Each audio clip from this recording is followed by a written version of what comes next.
you don't hit gold the first time you do it. Right.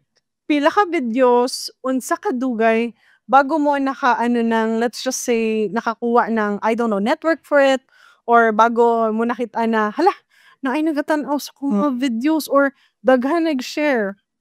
Can you tell us about it? Okay, so I started 2021, and then napansin ng akong videos 2023.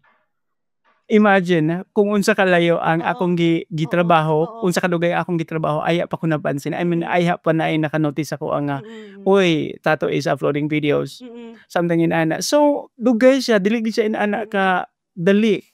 I mean, kung mag-aim ka o kanang mapansin ka diretso right away, no. In vlogging, no. Dili siya in ana ka dali. So, you have to go through the process.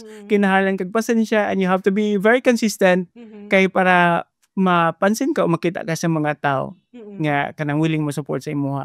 That's when you also have to have the passion Exactly. for your intention or your goal kay kanang Your purpose.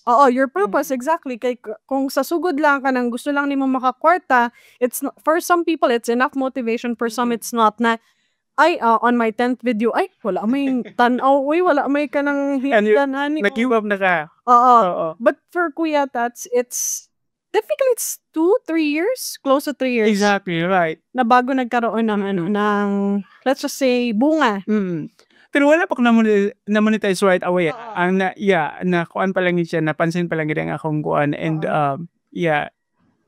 the thing is you have to be very passionate about it, what you're doing, and kinahanglan pud ka goal driven, purpose driven. Kay kung wala kay purpose and wala kay goal in doing content creation, ma-burn out ka, ma-discourage ka right away.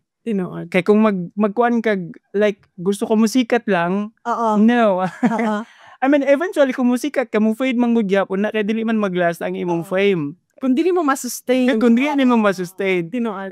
So, kung inanay mong goal, dili ka pwede sa vlogging. Kay vlogging is all about consistency. You have to be passionate about it, and you have to be goal-driven, purpose-driven, and kinahanglan po ka nga na-mission na imong pagkuan. Kaya para, bisan pag wala mo suporta sa imo, but then, ang imong purpose is, alive kayo, imong, I mean, happy ka nga himuan na, nag-vlog. So, makapadayon ka.